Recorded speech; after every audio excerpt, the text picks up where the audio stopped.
আজ মোচার একটি নতুন রেসিপি তৈরি করছি, আপনারা দেখতে থাকুন। প্রথমে আমি মোচাটিকে গরম জলে হলুদ দিয়ে সিদ্ধ করে নিচ্ছি। ভালো করে বয়েল হয়ে গেছে। বয়েল হয়ে যাওয়ার পরে আমি হাত দিয়ে একটু স্ম্যাশড করে নিয়েছি। এখন আমি 1 চামচ ময়দা আর 1 চামচ কর্নফ্লাওয়ার দিয়ে ভালো মতন ম্যারিনেট করে নিচ্ছি। এখন কড়াইতে পরিমাণ মতো 4 টেবিল স্পুন তেল দিয়ে ম্যারিনেট করে রাখা মোচাটিকে বড়ার আকারে ভেজে নিচ্ছি।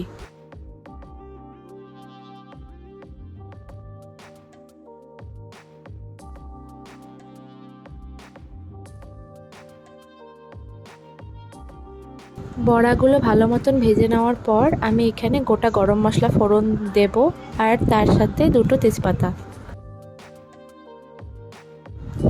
এখন গোটা গরম মশলাগুলো আমি তেলে দিয়ে দিচ্ছি। এখন গোটা জিরে দিয়ে দিচ্ছি আর একসাথে আমি ভেজে নিচ্ছি ভালো মতন।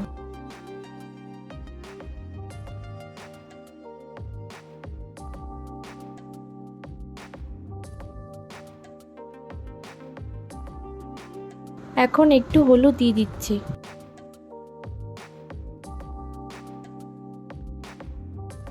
আমি আলু কেটে রেখেছিলাম, এখন সেই আলুটি তেলের মধ্যে দিয়ে ভেজে নিচ্ছি।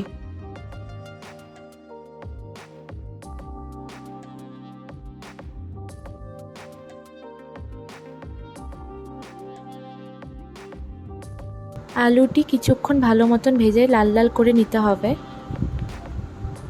দেখতেই পাচ্ছেন আমি খুব সুন্দরভাবে ভেজে নিচ্ছি।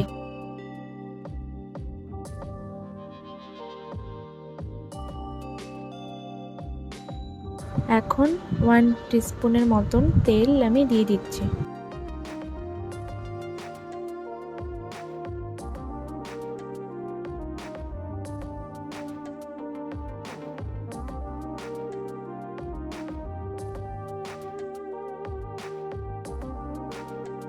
এখন আমি হলুদ দিয়ে দিচ্ছি 1 টেবিল স্পুনের মতো।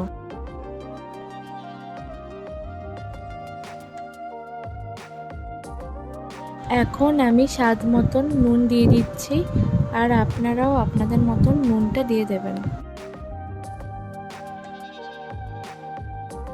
এখন আমি হাফ টেবিল স্পুনের মতন জিরের গুঁড়ো দিয়ে দিচ্ছি।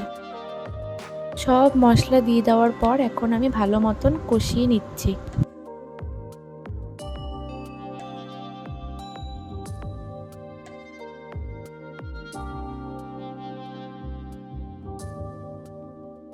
দেখতেই পাচ্ছেন কি সুন্দর তেলটা বেরিয়ে এসেছে, তার মানে ভালো মতন আমার ভাজা হয়ে গেছে সব মশলা।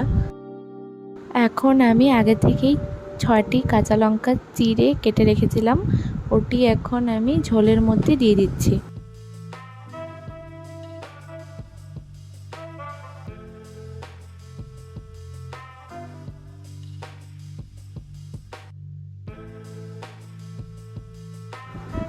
ভালো মতন ঝোলটি হয়ে গেছে।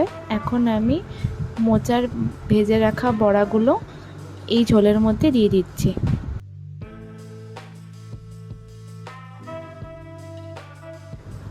এখন ঝোলটি ভালো মতন ফুটে আসবে, তার জন্য আমি একটু ওয়েট করছি।